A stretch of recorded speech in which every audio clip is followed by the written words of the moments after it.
दर्शकवृन्द नमस्कार। PNBखबर.com को यो विशेष श्रृङ्खलामा आज हामीसँग विवेकशील साझा पार्टीको केन्द्रीय कार्य सम्पादन समिति सदस्य डाक्टर नन्द काप्रीजी हाम्रो साथ हुनुहुन्छ। नन्द सर, यहाँलाई हार्दिक स्वागत छ। नमस्कार। निकै व्यस्तता छ है सर चुनावको? एकदमै व्यस्तता। कस्तो भइरहेछ क्याम्पेनिङहरू? विशेष त म एक दुई दिन पहिला म पश्चिम नेपाल गएँ होइन। पश्चिम नेपालतिरको अवस्था के छ एकपल्ट सुदूरपश्चिम हेरौँ भनेर गएँ। 2-3 दिन त्यतातिर व्यस्त भएँ। अस्ति मात्रै म उपत्यका छिरेँ होइन। र विशेष त मैले उपत्यकाभित्रको पनि ललितपुरलाई अलि बढी फोकस गरेको कारणले म ललितपुरमा नै केन्द्रित भएँ। हिजो र अस्ति केन्द्रित भएँ। समग्रमा यो भर्खर निर्माण गरिरहेको पार्टीमा पनि जुन जनताको उत्साह देखिरहेको छ, पार्टीभित्र यत्रो विकराल स्थिति देखिँदा पनि यो अत्यन्तै सन्तोषजनक र परिणाम उन्मुख छ भन्ने लाग्छ। म खुसी छु। अब यहाँ भाइरल भएको एउटा तस्बिर मैले यहाँलाई देखाउन चाहेँ। मलाई त हिजोदेखि 2-3 वटा अन्तर्वार्तामा देखाइसकेको छु मैले। यो एउटा तस्बिर निकै भाइरल बनाइएको छ। म सम्भव भयो भने यो स्क्रिनमा पनि राखिदिनेछु। ठ्याक्कै तपाईँको यो चुनावी सायद सभा होला के हो, त्यहाँ चाहिँ पार्टीको झन्डा पनि छ। बियरका बोतलहरू चाहिँ छरपष्ट छन् होइन। मान्छेहरू जम्मा गरेर भाग लगाएर बाँडिँदैछ। अब तपाईँहरूको पार्टी चाहिँ हामी सामाजिक सञ्जाल मार्फत होइन, मिडिया मार्फत नै मत जित्न सक्छौँ भन्ने प्रयासमा छ। कतिपय त खालि फेसबुक पोस्टिङबाट मात्रै हामी चुनाव जित्छौँ भनेर लागिरहेका छन्। त्यो सम्भव छ र? मतलब जनताको घर आँगनमा नगइकन तपाईँहरूले जसरी मत ल्याउँछौँ भन्ने सोच्नु भएको छ नि? युवराजजी हेर्नुहोस्, तपाईँहरूको पार्टी सामाजिक सञ्जालबाट मात्र भन्ने जुन शब्द क्वाइन गर्नुभयो, यो प्रति मलाई अलि दुःख लाग्यो भन्ने लाग्छ। हामीले प्रविधिको अधिकतम प्रयोग गर्दै जनताको घर दैलोमा गरिरहेछौँ त। त्यसकारणले प्रविधि सहितको जनताको घर दैलोमा हामी एकदमै क्रियाशील भएर लागेका छौँ। त्यसकारणले हामीले दुईटै कुरालाई उपयुक्त ढङ्गले, आक्रामक ढङ्गले, चुनावको मर्यादाभित्र रहेर, तपाईँले अहिले जुन सामाजिक सञ्जालमा देखेको भाइरलको कुरा गरिरहनु भएको छ, हामीले सुशासन दिनुपर्छ, भ्रष्टाचारको अन्त्य गर्नुपर्छ होइन। सरकार जहिले पनि जवाफदेही हुनुपर्छ, जनप्रतिनिधि जहिले पनि उत्तरदायी, जनताप्रति उत्तरदायी हुनुपर्छ भन्ने जुन पैरवी गरिरहेको छौँ, यो पैरवी गर्ने पार्टीले होइन चुनावमा पैसा, मनी, मसल र तपाईँको चाहिँ मेन पावरलाई प्रयोग गरेर चुनावको जुन एउटा भड्किलो चुनावको एउटा परिस्थिति बनाइएको छ, बनाउने कोसिस भएको देखिन्छ। यो अत्यन्तै आपत्तिजनक छ। यसले निर्वाचित जनप्रतिनिधिलाई पनि लज्जास्पद बनाउँछ र जितेको जनप्रतिनिधिले पनि तपाईँको 5 वर्षको कार्यकालमा आफूले चुनावमा खर्च गरेको पैसा उठाउन लाग्छ, अर्को चुनावको लागि खर्च गर्ने पैसा जोड्न लाग्छ। त्यो गर्दाखेरि भ्रष्टाचार अझै चरम रूपमा जान्छ। त्यसकारणले यस्तो काम गर्न हुँदैन भन्ने दृष्टिकोणका साथ हामीले चुनाव केन्द्रित अभियानमा अत्यन्तै मर्यादित भएर सामान्य खर्चमा चुनावलाई तपाईँको चाहिँ कम्प्लिट गर्नुपर्छ र हाम्रा मतदाताहरूलाई त्यही ढङ्गले चाहिँ पैरवी गर्नुपर्छ भनेर हामीले लागेको पार्टी भएको कारणले हामीले त्यतातिर ध्यान दिँदैनौँ। त्यस्तो गर्नेहरूलाई नगर्नको निम्ति हामी आग्रह गर्न चाहन्छौँ। त यहाँहरूले परिकल्पना गरेको जस्तो सुशासन ल्याउनको लागि, भ्रष्टाचार मुक्त समाज ल्याउनको लागि त चुनाव जित्नै परेछ एटलिस्ट होइन। चुनाव नजितिकन तपाईँहरूले गरेको त्यो परिकल्पना त पुरा हुनेवाला छैन। अब त्यो चुनाव जित्नको लागि पनि तपाईँहरूले मतदातालाई प्रभाव त पार्नु पऱ्यो नि सर। मतदातालाई सबैभन्दा ठुलो अस्त्र राजनीतिमा वैचारिक अस्त्र हो हेर्नुहोस् है। र त्यो एउटा निष्ठाको अर्थ हो। तपाईँले पनि भर्खरै म सुदूरपश्चिमको यात्रा सकेर आएँ भन्नुभयो होइन। विचारमा कोही प्रभावित छन् र सर? मान्छे त तपाईँ झन्डाको पछाडि होइन, तपाईँलाई म एउटा कुरा भनौँ, यो राजनीतिमा नेपाली कङ्ग्रेस 74 वर्ष भयो होइन।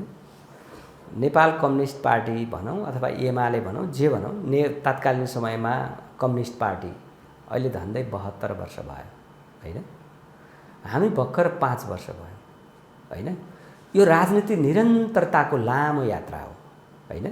यो लामो यात्रा तय गर्ने जुन कन्सेप्टका साथ हामी लागेका छौँ, यसलाई चिर्नुपर्छ, भत्काउनुपर्छ होइन। नेपालको इतिहासमा 1 पैसा खर्च नगरिकन चुनाव जितेको रेकर्ड पनि छ। निष्ठाको राजनीति पनि नेपालमा छ। म तपाईँलाई एउटा उदाहरण दिउँ। 64 सालको इलेक्सनमा गोर्खाको क्षेत्र नम्बर 2बाट निर्वाचन क्षेत्र नम्बर 2बाट डाक्टर बाबुराम भट्टराईले अत्यधिक बहुमत ल्याएर चुनाव जित्नुभयो। झन्डै 45,000 प्लस भोट ल्याउनुभयो। त्यहाँ माओवादीले मात्रै भोट हालेन। त्यहाँबाट निष्ठाको चाहिँ तपाईँको चाहिँ एउटा चुनावी एउटा प्रचार अभियान चल्यो भन्ने लाग्छ होइन। स्वाभाविक रूपमा गोर्खाले प्रधानमन्त्री खोज्यो होला, त एउटा पक्ष हो। एउटा चाहिँ पढे लेखेको विद्वान खोज्यो होला, दोस्रो पक्ष हो। एउटा तपाईँको चाहिँ जनविद्रोहको नेतृत्व गर्ने नेता खोज्यो होला, तेस्रो पक्ष हो। तर माओवादीले मात्रै भोट हालेन, सबैले भोट हाले। त्यस कारणले निष्ठाको राजनीतिको पछि लाग्नुपर्छ। निष्ठाको राजनीति एक दिन सफल हुन्छ। नेपालमा किन सफल हुन्छ? तपाईँको नेपाली कङ्ग्रेस जस्तो 74 वर्षको पुरानो राजनीतिक संस्कार बोकेको, प्रजातन्त्रको तपाईँको चाहिँ आफूलाई मसिया ठान्ने पार्टी अहिले सिङ्गल चुनाव लड्न नसक्ने हैसियतमा पुग्यो। पैसा नभएर हो? होइन। सत्ताको स्वाल दिन नसकेर हो? होइन। नेपाली कङ्ग्रेसभित्रका नेता कार्यकर्ता गरिब भएर हुन्? होइन। निष्ठा छोडेपछि तपाईँको चाहिँ नि गलत तपाईँको पार्टी सङ्गठन र संस्थासित पनि हातेमालो गर्नुपर्ने परिस्थितिमा काङ्ग्रेस पुग्यो। माओवादीले त्यत्रो 10 वर्षको मर्यादित जनविद्रोह गर्यो, सङ्गठित जनविद्रोह गर्यो होइन। त्यत्रो मर्यादित र सङ्गठित जनविद्रोह गरेको पार्टी अहिले कसैको बैशाखी नटेकिकन, कसैको तपाईँको चाहिँ नि लगौटीको फेरो नसमाइकन चुनावी प्रतिस्पर्धामा आउन नसक्ने स्थिति बन्यो। निष्ठा गुम्यो। निष्ठा गुमिसकेपछि भन्न खोज्नु भएको एमालेसँग चाहिँ निष्ठा छ। त्यसो भए एमाले एक्लै चुनावमा गएको, एमाले म एमालेमा आइपुगेकै छैन प्लिज होइन। निष्ठा गुमेपछि कमजोर हुन्छ। एमाले त एक्लै हिजो 74 सालमा नेपाल कम्युनिस्ट पार्टी तत्कालीन माओवादी केन्द्र र नेकपा एमाले एकता भएर नेकपा बन्यो। राज्य सत्तामा एकदम एक छत्र तपाईँको चाहिँ शासन चलिरहेको थियो केपी ओलीको। घमण्ड र उदण्डताले र तपाईँको चाहिँ सहमति र सहकार्यको राजनीति त्याग्दाखेरि अहिले एमाले तपाईँको चाहिँ प्रतिरक्षाको ठाउँमा पुग्यो। त्यसकारणले मैले भन्न खोजेको के हो भने अहिले जोसुकै पार्टी होस्, विवेकशील साझा पार्टीको नाउँमा तपाईँ कुरा गर्नुहुन्छ भने साँच्चै निष्ठाको लागि सबै पार्टीले सिङ्गल चुनाव लडेको थियो भने हामीले उपयुक्त परिणाम हासिल गर्थ्यौँ। त्यो हामीले हेरिरहेको थियौँ।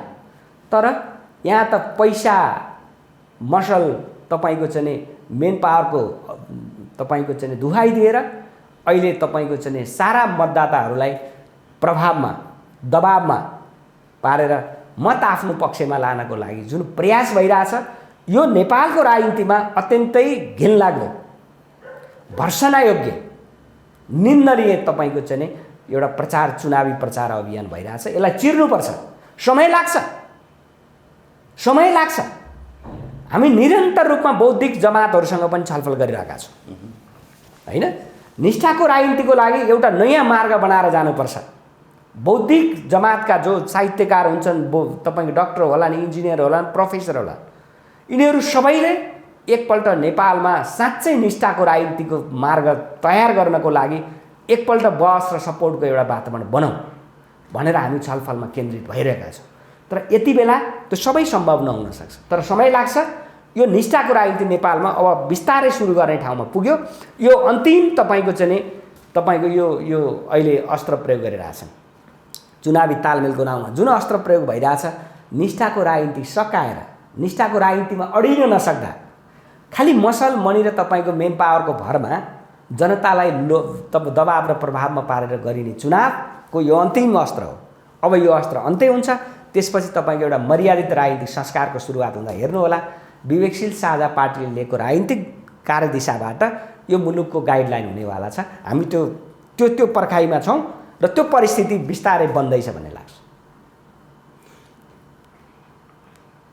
त राजनीतिक दर्शन होइन, विचार सिद्धान्तको आधारमा पनि विवेकशील साझा चाहिँ कुनै नयाँ पार्टी होइन, कुनै वैकल्पिक पार्टी चाहिँ होइन, यो पनि उही पुरानै संसदवादी दल नै हो भन्छ कि मान्छेहरू।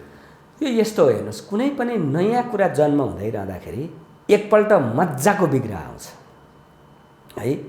म विगतमा भ्रष्टाचार विरुद्धको अभियानमा थिएँ, तपाईँहरूलाई जानकारी नै छ होइन।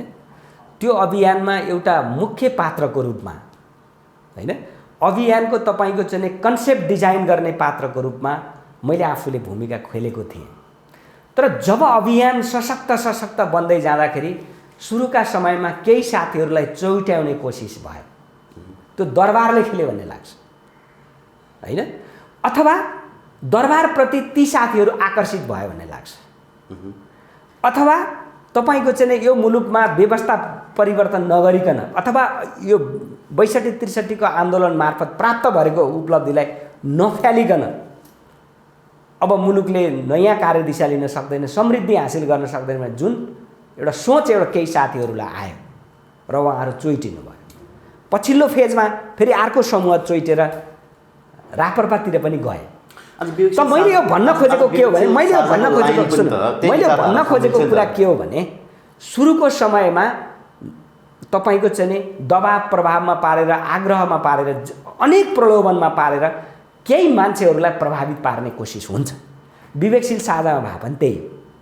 तर यो कुरा अगाडि बढिसकेपछि यसलाई यो बेठिक रहेछ भन्ने ढङ्गले अगाडि बढिसकेपछि जुन विवेकशील साझा पार्टीले लिएको राजनीतिक कार्यदिशा छ हैन, प्रत्यक्ष निर्वाचित कार्यकारी प्रधानमन्त्री, तपाईको चाहिँ राष्ट्रलाई सहयोग गरेको राष्ट्रिय ख्याति प्राप्त स्वतन्त्र स्वच्छ भएको व्यक्तिलाई राष्ट्र प्रमुख बनाउनुपर्छ, जसले गर्दा राजनीतिक स्थायित्व र राजनीतिक सन्तुलन सँगसँगै जान्छ भन्ने जुन राजनीतिक विचार छ एकातिर भने, अर्कोतिर तपाईको चाहिँ दक्षता क्षमता विज्ञताको आधारमा संवैधानिक निकायहरूको प्रमुखहरूलाई नियुक्ति गर्ने कुरा, जनताको आधारभूत आवश्यकतालाई परिपूर्ति गर्ने शिक्षा र स्वास्थ्य निशुल्क गर्ने कुरा, यही मुलुकमा तपाईको चाहिँ रोजगारी सृजना गर्नको लागि तमाम उद्योगपतिहरूलाई चाहिँ आफ्नो तपाईको लगानीलाई प्रतिफल पाउने गरी सुनिश्चित गर्ने कुरालाई जुन पैरवी हामीले गरिरहेका छौँ लगायतका थुप्रै कुराहरू जुन पैरवी गरिरहेका छौँ, यो नै तपाईँहरूको फर्स्टको कुरा थियो नि स्वतन्त्र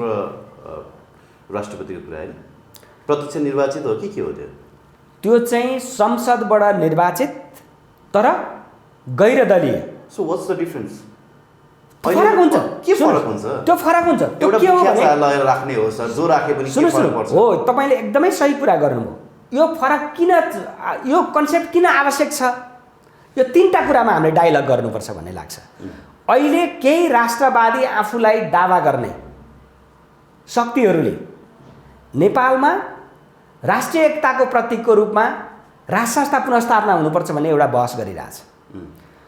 अहिलेको तपाईको चाहिँ गणतन्त्रवादी शक्तिहरू भनौँ अथवा परिवर्तनकारी शक्ति भनौँ, जे भनौँ हैन, अहिले संविधानले निर्दिष्ट गरेको शक्तिहरू भनौँ हैन, अथवा नेपालको ठुला राजनीतिक दल भनेर आफूलाई चाहिँ तपाईको चाहिँ उभ्याएका आफूलाई दावा गर्ने दलहरूको कुरा गरौँ, संसदबाट निर्वाचित तर पार्टीको कार्यकर्ता, जुन तपाईको चाहिँ राष्ट्रपति बन्ने एउटा चाहिँ परम्पराको सुरुवात गर्यौँ, त्यो संविधानले निर्दिष्ट गरेको आधारमा डाक्टर रामवरण यादव र विद्यादेवी भण्डारीसम्म आउँदाखेरि 3 कार्यकाल राष्ट्रपतिको हेर्दाखेरि राष्ट्रपति तमाम नेपाली जनताको राष्ट्रपति बन्न सक्नु भएन।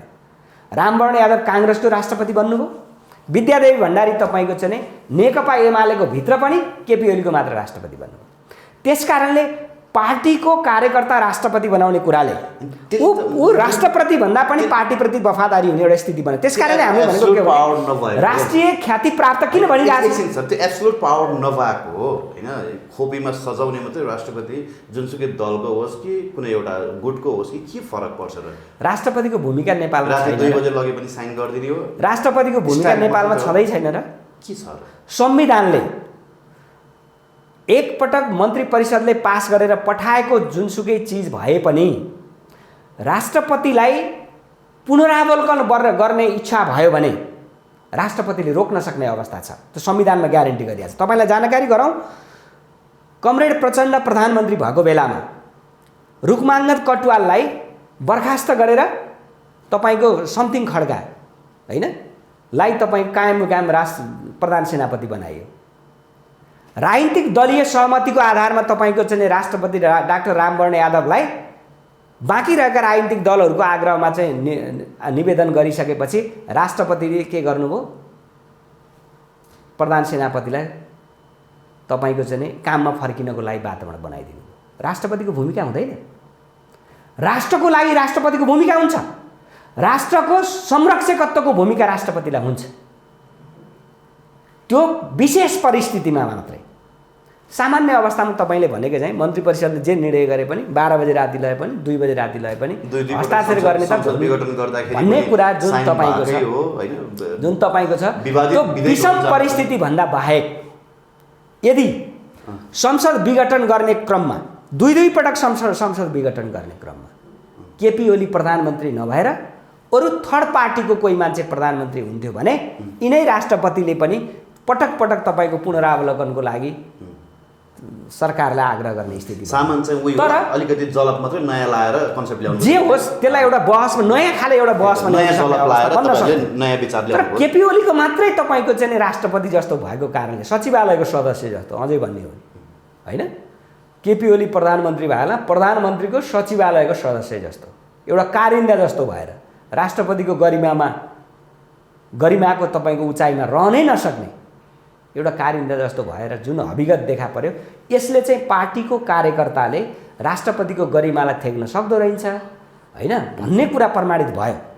त्यो हिसाबले पनि तपाईँको चाहिँ हामीले स्वतन्त्र गैरदलीय र तपाईँको चाहिँ स्वच्छछाई भएको व्यक्ति राष्ट्रपति बनाउनु पर्छ भन्ने दृष्टिकोणमा चाहिँ हामी जो बहस गरिरहेछौँ यो बहसमा सबै राजनीतिक दल आउने परिस्थिति बन्छ। हेरिरहनु होला। त्यो त त्यति ठुलो कुरा पनि भएन किनभने भारतमा पनि त्यही छ ट्रेन्ड। त्यही हो, उनीहरूले अलिक देशलाई विशेष योगदान पुर्याएको मान्छेहरूलाई नै राष्ट्रपति बनाउने गर्छन्। नेपालमा पनि त्यो हुन्छ होला। र दोस्रो कुरा म तपाईँलाई बताउँ, नेपालको राजनीतिक कल्चर कस्तो बन्यो भने विशेष त नेपालमा आफूले आफूलाई मसिया ठान्ने हैन, नेपाल कम्युनिस्ट पार्टी एमाले, नेकपा माओवादी केन्द्र, नेपाली कङ्ग्रेस यो जहिले पनि त्रिपक्षीय ध्रुवमा उभिए। 64 सालको चुनावमा तपाईँको चाहिँ चुनावी मेनिफेस्टो तपाईँले हेर्नुभयो भने नेकपा एमालेले प्रत्यक्ष निर्वाचित कार्यकारी प्रधानमन्त्रीको तपाईँको चाहिँ कन्सेप्ट ल्यायो, नेपाली कङ्ग्रेसले अहिलेकै तपाईँ पार्लियामेन्ट्री सिस्टमको कन्सेप्ट ल्यायो र तत्कालीन नेकपा माओवादी केन्द्रले तपाईँको चाहिँ प्रत्यक्ष निर्वाचित कार्यकारी राष्ट्रपतिको कुरा लिएर आयो। तर यिनीहरू कहीँ अडिन सके। नेपाली कङ्ग्रेसले ल्याएको कन्सेप्ट त चलि नै रहेछ, त्यो विगतमा पनि त्यो निरन्तर छ हैन, तर माओवादी केन्द्र र एमाले त उभिन सकेन।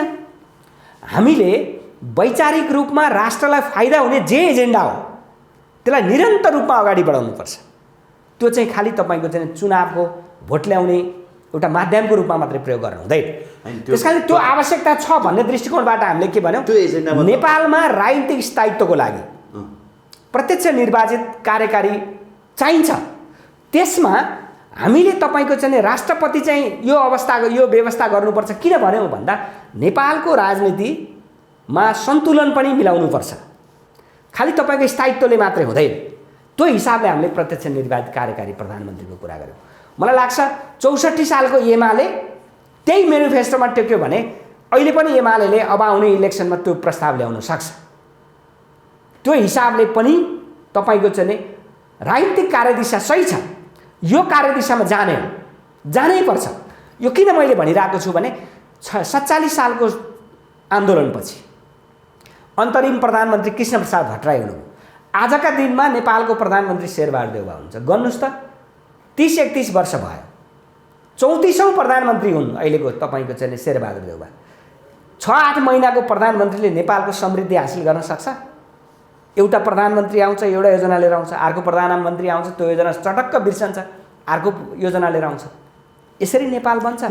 त्यसकारणले राजनीतिक स्थायित्व जरुरी छ जुन हामीले प्रयोग गरिरहेछौँ, यो सही राजनीतिक कार्यदिशा हो भने मैले भन्न खोजेको के हो, इन्क्लुडिङ तपाईँको पार्टी होइन, यी सबै फरक नाम गरेका एउटै पार्टी हुन्। उही यसो चुनावको बेलामा जनतालाई झुक्क्याउनको लागि विभिन्न एजेन्डा र प्रोपोगेन्डाहरू बोकेर अगाडि आउँछन् फ्रन्टमा होइन। तर घुमिफिरी सत्ताको होइन स्वाद चाख्नेहरू यिनीहरू नै हुन्।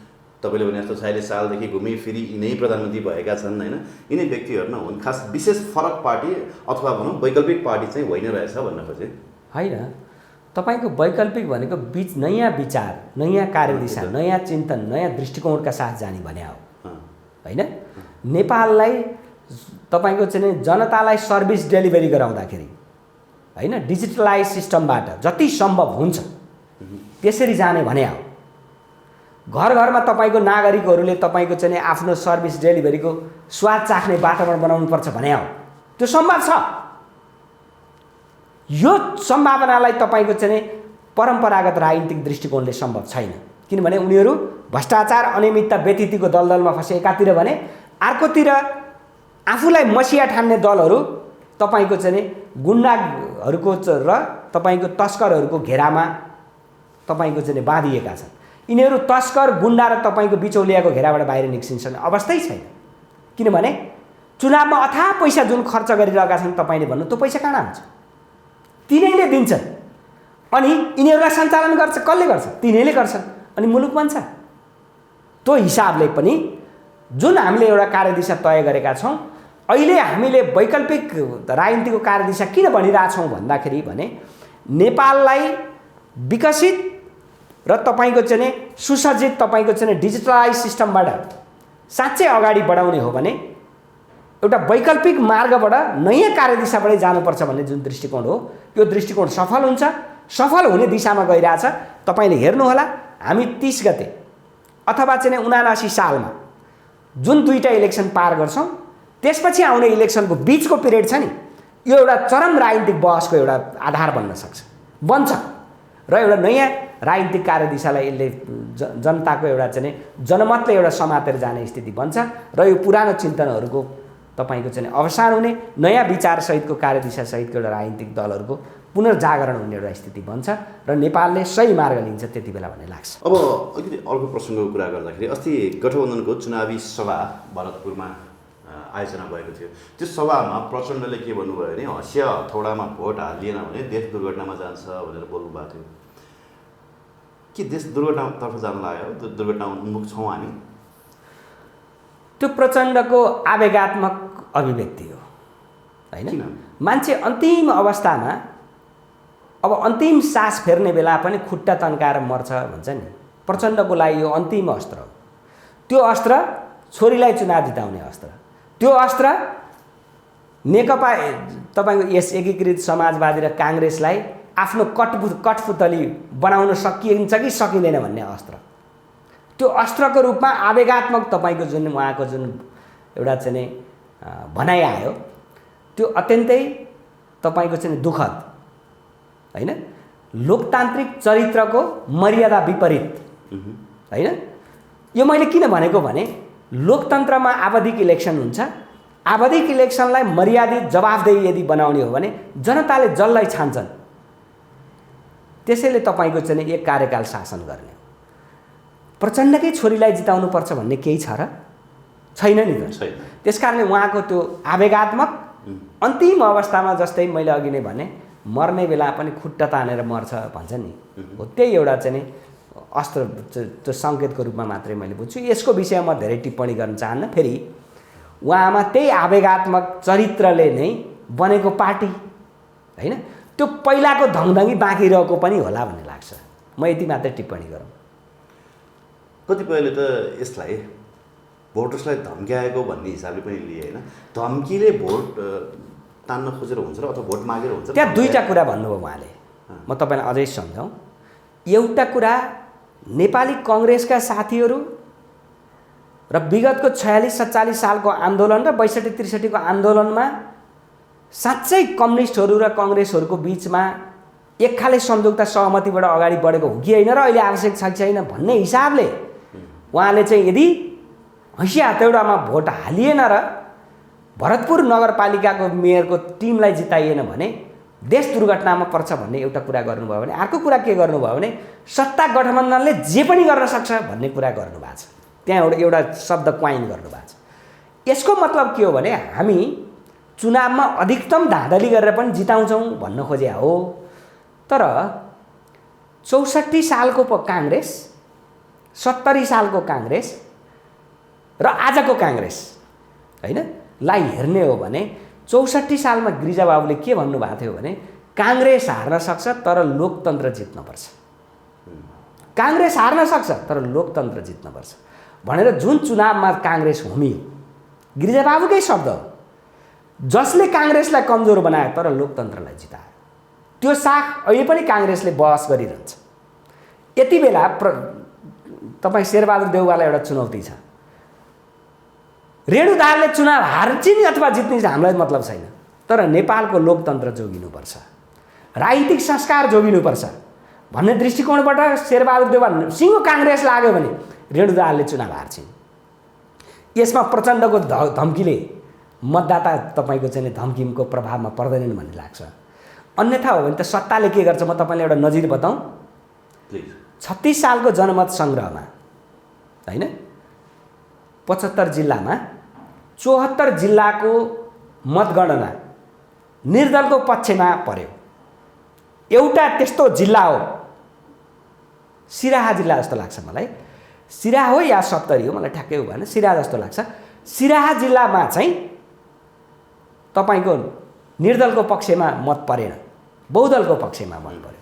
त्यसको पछाडि एउटै कारण थियो, सिराहाका मतदाताले जब मत खसिसकेपछि मतपेटिका जहाँ लैन्छ नि मतपेटिका कब्जा गरे, रातभरि सेक्युरिटी दिए मतदाताहरूले अथवा बहुदलका पक्षधरहरूले। त्यहाँ मतपेटिका साट्न दिएन, सुरक्षाकर्मी र तपाईँको चाहिँ नि सरकारको नियन्त्रणमा मात्रै अथवा मतदान अधिकृतको तपाईँको आदेशमा मात्रै तपाईँको चाहिँ नि मतपेटिका कुर्ने काम भएन। त्यहाँ नागरिकले मतपेटिका सुरक्षित गरे। परिणाम के आयो? बहुदलको पक्षमा 2/3 मत झर्यो। कहाँ? सिराहामा। 74 जिल्लामा त्यो भएन। मतदान सकियो, मतपेटिका लगाएर कहीँ जम्मा गरियो, त्यहाँ सुरक्षाकर्मीले सुरक्षा दिए, सरकारले त्यसको सुरक्षा लिने जिम्मा लियो, तर रातारात मतपेटिका चेन्ज भयो। 74 जिल्लामा के भयो? निर्दलको पक्षमा जनमत देखा पर्यो। एउटा जिल्लामा के भयो? बहुदलको पक्षमा जनमत देखा पर्यो। सरकारले जे पनि गर्छ। त्यसकारणले म तपाईँको यो लोकप्रिय मिडिया मार्फत आग्रह गर्न चाहन्छु, लोकतन्त्रको मर्यादालाई, आवधिक निर्वाचनको मर्यादालाई ध्यानमा राखेर चुनावमा सहभागी हुने दलहरू, सबै दलहरू, Bibeksheel Sajha party, Nepal communist party, UML, अरू अन्य दलहरू, त्यहाँ स्वतन्त्र उम्मेदवार पनि भेटरान्स तरिकाले लागि, जगन्नाथ पौडेल पनि लागिरहनु भएको छ। तपाईँहरूले मतपेटिका सुरक्षित गर्नुहोस्। यो लडाइँ लोकतन्त्रलाई सुनिश्चित गर्ने लडाइँ पनि हो चितवनको लागि।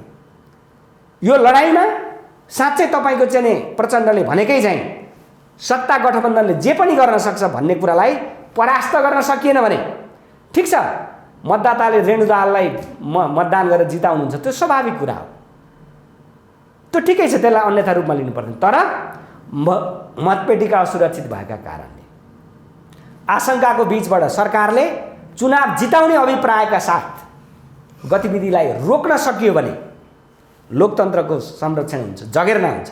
त्यसकारण त्यतातिर चितवनवासी नागरिकहरू सचेत पनि छन्, एउटा शिक्षित जमात भएको नागरिकहरू सचेत छन्। त्यो स्थिति बन्यो भने चितवनको चुनाव मर्यादित हुन्छ भन्ने लाग्छ। मर्यादाभित्र चितवनको चुनाव सम्पन्न होस्। म चितवनवासीहरूलाई यो विषयमा एउटा कुरा जोड्न चाहेँ कि अब अहिले चुनावी क्याम्पेनकै बेलामा पनि साना दलका उम्मेदवार र स्वतन्त्र उम्मेदवारहरू सुरक्षित छैन। कतिपय ठाउँमा एट्याक भइरहेको छ, कतिपय उहाँहरूको गाडी बाइक फुटाउने काम गरिएको छ, कतिपय ठाउँमा झन्डा खोस्नेदेखि लिएर झन्डैले हिर्काउने समेत काम भएको छ भने अब तपाईँ मतपेटिका सुरक्षित गर्नु पर्यो भन्नुहुन्छ। Is it possible? सम्भव छ। मैले भने न 36 सालमा सरकार कस्तो थियो, त्यो बेला पनि सिराहाका जनताले आँट गरे। सम्भव छ, तर त्यो सामान्य आँटले हुँदैन। कहिले कहिले राज्य दमनकारी भएर निक्लिन सक्छ, तर लोकतन्त्रको रक्षा गरेर हिमायतीहरू दमनका विरुद्ध तपाईँको शक्तिशाल भएर उभिनुपर्छ। जहाँसम्म तपाईँले स्वतन्त्र उम्मेदवारहरू, साना दलहरूको विषय जुन कोट्याउनु भएको छ, मैले तपाईँलाई अघि नै भने नि, यो गठबन्धन सरकारको माडीचुडी खाने प्रवृत्ति बोकेका राजनीतिक दलहरूको अन्तिम अस्त्र हो। यसपछिको चुनाव तपाईँको चाहिँ नि लोकतन्त्रवादीहरूको चुनाव होइन, तपाईँको चाहिँ नि यो लोकतन्त्रलाई कसरी मर्यादित बनाउने भन्ने चिन्तन बोक्नेहरूको चुनाव, अथवा मुलुकलाई माया गर्ने, जो अहिले स्वतन्त्र उम्मेदवार उठिरहेछन् नि, मुलुकलाई माया गर्नेहरूको एउटा दृष्टिकोण हो, मुलुकलाई माया गर्ने भाव हो त्यो। उहाँहरूलाई राजनीतिक दलको नेता बनेर चुनाव लड्न मन नलाएर होइन, राजनीतिक दलको प्रवृत्ति, चरित्र, आचरण गलत लाएर स्वतन्त्र उम्मेदवार उठिरहेको अवस्था हो। त्यसकारणले स्वतन्त्र उम्मेदवारमाथि, साना राजनीतिक दलहरूमाथि जुन धरपकड ठुला राजनीतिक दलहरू भन्नेहरूले कार्यकर्ता प्रयोग गरिरहेछन्, यो निन्दनीय छ। यो नगराउन र त्यो कार्यकर्ताहरूलाई पनि यस्तो गतिविधिमा नलाग्नको लागि म आग्रह गर्न चाहन्छु। भनेपछि सम्भव छ योपालि मतपेटिका सुरक्षित गरेर हुन त योपालि मतपत्रै चाहिँ तपाईँको चपाउन पनि नमिल्ने होइन च्यात्न पनि नमिल्ने खालको बनाएको छ भन्थे होइन सो अब त्यो त कागज हो हेर्नुहोस् कागज च्याप्न मिल्दैन भनेको चपाएर मिल्ने नमिल्ने निर्वाचन आयोगले बोलेको होइन है सुन्नु त कागज हो जस्तोसुकै कागज भयो भने च्याप्न मिल्छ क्या त निर्वाचन आयोगले त्यस्तो त्यो भन्ने कुरा निर्वाचन आयोगले भन्ने कुरा भने अब त्यो त फेरि हामीले देखिन हाल्छौँ त्यो नौलो कुरा भएन तर इमान्दारिताभित्र त चपाउनु पर्ने च्यात्न पर्ने कुरै हुँदैन निर्वाचन आयोगले नै पूर्वाग्रही भएको हो कि जस्तो लाग्यो कि मलाई यो विषयमा चाहिँ अब यो बुझ्नुपर्ने कुरा के छ भने अब सुन्नु मेरो भनाइ चाहिँ के हो भने नेपाली कङ्ग्रेसले अब माओवादी केन्द्र त्यहाँभित्रको नि माओवादी केन्द्रका अध्यक्ष प्रचण्ड अथवा रेणु दाहाललाई कति समय बोक्ने हो होइन अबको लोकतान्त्रिक मर्यादाभित्रको राजनीतिक संस्कारलाई व्यवस्थित गर्ने हो भने निर्वाचन मतदान भइसकेपछि उपयुक्त समयमा मतगणना सुरु भएपछि निरन्तर रूपमा मतगणना गर्दै जसले परिणाम दिन्छ जसको पक्षमा जनमत बन्यो उसलाई नै घोषणा गर्ने हो त्यहाँ मत परिणाम गन्दै तपाईँको चाहिँ स्थगन गर्नु पनि पर्दैन मत परिणाम गन्दै केही आवेगमा आएर केही कार्यकर्ताहरूले त्यो मत तपाईँको चाहिँ त्यो मतपत्रहरू टोकेर निल्न पनि पर्दैन च्यात्नु पनि पर्दैन के राम्रो काम गरे त तपाईँको परिणाम आइहाल्छ नि एउटा गजबको कुरा रहेछ त के मलाई नाम त बिर्सेँ समथिङ सिंह होइन तपाईँको ललितपुर 10 मा एकजना बा 83 वर्षको बा वडा अध्यक्ष चुनाव लडिरहनु भएको छ 42 सालमा नेपाली कङ्ग्रेसबाट चुनाव जित्नु भएको छ वडा अध्यक्षको त्यसपछि उहाँले नेपाली कङ्ग्रेस पनि छोड्नुभयो स्वतन्त्र उम्मेदवार निरन्तर रूपमा लड्दै चुनाव जित्दै त्यहाँ कसैले चुनाव जित्दो रहेछ आँटै गर्दो रहेछ होइन समथिङ नर्सिङ के मलाई ठ्याक्कै नाम ललितपुर 10 मा होइन एकजना बा 83 वर्षको बुवा हुनुहुन्छ उहाँले किन स्वतन्त्र उम्मेदवार चुनाव तपाईँको मतदान गर्नु नोमिनेट गर्नुहुन्छ वडा अध्यक्षमा सधैँ जित्नुहुन्छ त्यसको पछाडि एउटै लजिक के रहेछ भने उहाँले दिने सेवा जनताको घर घरमा छ घर दैलोमा उहाँले सेवा पुर्याउनुहुन्छ जनतालाई के चाहियो हो छिटो छरितो सजिलो सर्भिस डेलिभरी चाहियो होइन भने यो कुरा प्रचण्डको छोरी रेणु दाहालले गरिदिएकै भए त धम्क्याउनु पर्ने यदि चुनाव हारियो भने देशै बर्बाद हुन्छ भन्नुपर्ने अवस्था आउँछ र भने रेणु दाहालले गरेको राम्रो कामप्रति तपाईँको चितवन जिल्लाका जनताहरू मतदाताहरू खुसी छन् भने त धम्क्याउनै पर्दैन तपाईँहरूले आफ्नो सुनिश्चित मतदान गर्नुहोस् होइन पारदर्शी ढङ्गले तपाईँको चाहिँ मतगणना गराउँछौँ रेणु दाहालले चुनाव हार्नु र जित्नुको कुनै नौलो कुरा होइन तर भरतपुर जुन चितवन जिल्ला हो चितवन जिल्लाको समृद्धिको जुन सपना मेरो छ त्यो सपना पुरा गर्नको निम्ति पनि तपाईँको रेणु दाहाललाई एकपल्ट सहयोग गरिदिनुहोस् भनेर आग्रह गरे त भइहाल्यो प्रधानमन्त्री पत्नी आरजु देउवाले समेत धम्काइसक्नु भयो काङ्ग्रेसले नजितेको ठाउँमा पैसा नपठाउने त्यो भनेको भाव के हो यो चाहिँ के हो भने आरजु देउवाको पृष्ठभूमि चाहिँ उहाँको माइतको पृष्ठभूमि राप्रपा हो उहाँको कर्मको पृष्ठभूमि एनजिओ कर्मी हो होइन उहाँको वर्तमान पृष्ठभूमि चाहिँ फर्स्ट लेडी अफ नेपालको फर्स्ट लेडी हो नेपालको फर्स्ट लेडीको मर्यादामा नरहेर एनजिओ कर्मीको ढङ्गले एनजिओ कर्मीकै रूपमा जहाँ नेपाली कङ्ग्रेसले मेयर जित्दैन अथवा प्रमुख जित्दैन स्थानीय तहमा त्यहाँ पैसा पठाउँदैन भन्ने आरजु देउवा को शेरबहादुर देउवाको श्रीमती अथवा एउटा एनजिओ कर्मीको प्रमुख के हो जनताले बुझ्नुपर्ने बेला आएको छ त्यसकारणले यस्तो धम्कीबाट मतदाता आत्तिनु हुँदैन यो अत्यन्तै गैर जिम्मेवार तपाईँको उहाँको अभिव्यक्ति हो त्यति मात्र भन्नु भएन उहाँले अर्को कुरा पनि भन्नुभयो तपाईँहरूले हामीलाई सहयोग गर्नुहोस् मतदानमा सहयोग गरेर हामीलाई विजय गराउनुहोस् म तपाईँको एउटा वाडाको 5-6 जना मान्छेलाई चाहिँ मलेसिया रोजगारीको लागि पठाउँछु भन्नुभएको छ आरजु देउवा एउटा सामान्य नागरिकको श्रीमती हो नेपालको प्रधानमन्त्रीको श्रीमती हो उहाँ नेपालको प्रधानमन्त्रीको श्रीमती हुन सुहाउने लागेको मान्छे होइन अलग कुरा तर उहाँ एनजिओ कर्मी नै भएको भए पनि अथवा वैदेशिक रोजगारमा पनि काम गर्नुहुँदो रहेछ कि मेन पावर सेन पावर पनि छ कि नेपालको प्रधानमन्त्रीको श्रीमतीलाई जागिर लगाउनका निम्ति एउटा वार्डको 2-4 जना युवाहरूलाई जागिर लगाउनको निम्ति मलेसिया पठाउँछु भन्नुपर्ने त्यो आरजु देउवालाई त्यो विचार आउनु पर्दैन नेपालमा एउटा उद्योगमा हामी लगानी गर्छौँ त्यहाँ 2-4 जना वडाको चाहिँ युवाहरूलाई रोजगारी दिन सक्छौँ भन्ने त्यो चिन्तन थिएन। मलाई एउटा त्यस कारणले यस्तो गैर जिम्मेवार कुरा गर्नेहरू नेपालको राजनीतिक क्षितिजका कलङ्क। मलाई एउटा कुरा यहाँ जोड्नै मन लाग्यो क्या, कतिपय अभियन्ताहरूले यो 80 लाख नेपाली युवाहरू विदेशमा छन्, कति लाख युवाहरू खाडीमा छन् भन्ने कुरालाई एउटा राजनीतिक मुद्दा बनाएर अथवा एउटा बहसको होइन मुद्दा बनाएर निरन्तर अगाडि आइरहेका छन्। कतिपयले त हामी 80 लाखलाई फिर्ता बोलाउँछौँ, नेपालमा रोजगारी सिर्जना गर्छौँ भनेर बोलेको पनि मैले देखेँ। तर दिनौँ बाहिरिरहने युवाहरूलाई रोक्छौँ भनेर कुनै पनि म्यानिफेस्टोमा लेखेको कुनै राजनीतिक दल चाहिँ देखिनँ कि मैले। यस्तो अझ उल्टै के भन्छ आर्जु देउबाहरू त 5-6 जना पठाइन्छु भन्दैछन् क्या। म अस्ति सुदूरपश्चिम गएको थिएँ है, प्युठानका 10-15 जना भाइहरू तपाईँको कपिलवस्तु जिल्लाको कृष्णनगर भन्ने ठाउँमा म यसो नागरिकसँग के छ यहाँको चुनावी माहौल बुझ्नलाई होटलमा बसेर गफ गरिरहेको थिएँ। अनि संयोगले प्युठानका 15-18 जना भाइहरू त्यहाँ आए। भर्खरका नवजवान भाइहरू झोलासोला बोकेर मलाई अनौठो लाग्यो, भाइहरू तपाईँहरू कहाँ जानु लाग्नु भयो, चुनावको सन्दर्भमा कतै विदेशबाट आउनु लाग्नु भयो भनेर सोधेँ। झोला त्यस्तै त्यस्तै थियो होइन। उहाँहरूले मलाई के भन्नु भने हामी विदेशबाट आएको होइन सर, हामी त विदेश जान लागेको, इन्डिया जान लागेको भनेर भन्नुभयो होइन। अनि चुनाव पछि गयो नि त हुन्छ नि बाबु, के चुनाव अगाडि नै जानुपर्छ र भनेर मैले कुरा गर्दाखेरि उहाँहरूले मलाई के भन्नुभयो भने चुनावले हाम्रो पेट भर्छ र सर, हाम्रो बालबच्चाको तपाईँको चाहिँ नि पेट भर्छ र बालबच्चाको स्कुलको फी तिर्छ र त्यस कारणले यो राजनीतिप्रति भन्दा पनि हाम्रो पेटको मायाको लागि, बालबच्चाको मायाको लागि हामी विदेशतिर विदेशिन बाध्य भइरहेछौँ सर भनेर भनेको थिएँ। मैले यो सन्दर्भ किन जोड्न खोजेको भने नेपालमा रोजगारीको सिर्जना गर्ने वातावरण नबनाउँदासम्म रोक्नुको अर्थ हुँदैन क्या। तर नेपालमा रोजगारीको सिर्जना गर्ने के गरी हो भन्नेको एङ्गलबाट कुरा गर्ने। त्यही त मैले भन्नु खोजेको नि, तपाईँको चाहिँ फर्काउँछु भन्नेले नेपालमा भएकालाई चाहिँ रोजगारी सिर्जना गरेर जान नदिने वातावरण बनाउँछु भन्ने चाहिँ कुन राजनीतिक दलको म्यानिफेस्टोमा आयो त? म त्यही भन्दैछु। यो अहिले मैले परम्परागत राजनीतिक दलको म्यानिफेस्टोको त कुरै छोड्नुहोस् न, यिनीहरूले त 42 भन्दा बढी 1000 भन्दा बढी युवाहरूलाई रोजगारी दिने बहुराष्ट्रिय कम्पनीहरू बेचेर खाए, कौडीको मूल्यमा, चाउचाउको मूल्यमा बेचेर खाए। तपाईँलाई म बताऊँ, गगन थापाले एउटा सार्वजनिक मञ्चमा भन्नुभएको छ, ठिक हो नेपाली कङ्ग्रेसले हजारौँ युवाहरूलाई रोजगारी दिने कम्पनी बेचेर खायो, आज जसले आरोप लगाइरहेछ तिनीहरू पनि त पटक पटक सत्तामा गए, तिनीहरूले किन नबना त भनेर जवाफ दिएको थियो कि।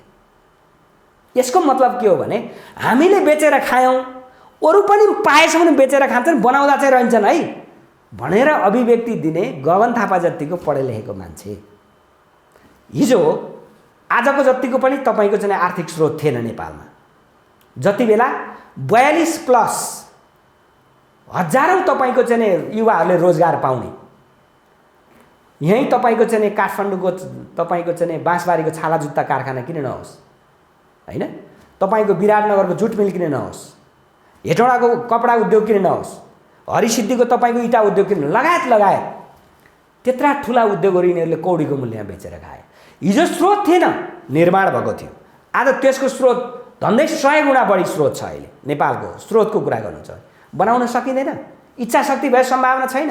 तर यिनीहरूले के गर्न चाहिरहेका छन् भने ए बाबा विदेशी दात्री निकायहरू अथवा एउटा सामान्य गाउँमा एउटा किसान छ, त्यो किसानलाई सधैँ आफ्नो नोकर बनाउनु पर्यो भने छिमेकी साहुले के गर्छ भने ए भाइ तँ किन खेती गरिरह, तिमीले त्यो गरौँमा खनेको मूल्य हिसाब गर, गोबर हालेको मूल्य हिसाब गर, युरिया हालेको मूल्य हिसाब गर, गोडमेले हिसाब गरेको मूल्य हिसाब गर, उत्पादनको हिसाब गर, त त्यसले तिमीलाई खान पुग्छ, म तिमीलाई पैसा दिइहाल्छु नि, किन आत्या भनेर उसलाई सधैँ तपाईँको आफ्नो दास बनाइरहन्छ क्या।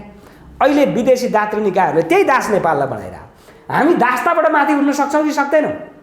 हिजो हाम्रो विरासत दासताबाट माथि उठ्ने विरासत हो।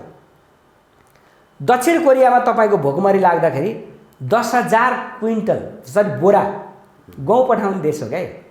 त्यो बेला त नेपालमा नि भोकमरी थियो सर, नेपाललाई सुन्नु न, पठायो त, भोकमरी भएन भने पठायो त, एउटा दात्री राष्ट्र बनेन भने त्यो भने त्यो एउटा इतिहास हो क्या। त्यसलाई हामी के थियौँ न भन्नुहोस् न, हामीले के गर्यौँ भन्ने कुरा हो क्या। दानीले आफू आधी पेट खाएर पनि अर्कोलाई आधी पेट भर्न सक्छ नि, सक्दैन? हामी गरिब थियौँ होला, तर हामीले अप्ठ्यारोमा सहयोग गऱ्यौँ नि। त्यस कारणले हामीले हिजोको त्यो एउटा कमजोर अर्थतन्त्रमा जे निर्माण गऱ्यौँ, अहिलेको तपाईँ 100 गुणा बढी अर्थतन्त्र भएको अवस्था त्यो सम्भव छ। तर त्यसको लागि परम्परागत राजनीतिक दृष्टिकोण भएका दलबाट सम्भव छैन। त्यो भएर पनि नयाँ तपाईँको चाहिँ राजनीतिक कार्यदिशासहितको वैकल्पिक राजनीति भन्न खोजेको कारण त्यही हो। त्यहाँ नपुगिकन तपाईँको चाहिँ विदेशमा विदेशी लागिरहेका युवाहरूलाई रोक्ने कुरा पनि सम्भावना छैन, विदेशमा भएका युवाहरूलाई नेपालमा फर्काउने पनि सम्भावना छैन। त्यसकारण त्यो स्थिति सिर्जना गर्नका निम्ति पनि एउटा वैकल्पिक राजनीतिक कार्यदिशाबाट जानुपर्छ भन्नेको तात्पर्य त्यो हो। ओके सर, अब यो स्थानीय तहको निर्वाचनबाट हामीले हामीले सोचे जस्तो होइन, परम्परागत राजनीतिक दलहरूभन्दा अलिकति फरक स्वतन्त्र र साना दलहरूले केही उल्लेखनीय उपलब्धि हासिल गर्न सक्छन्। अब यस्तो छ, अहिले सत्ता गठबन्धनको जुन चर्चा छ नि, यो चुनाव भने चाहिँ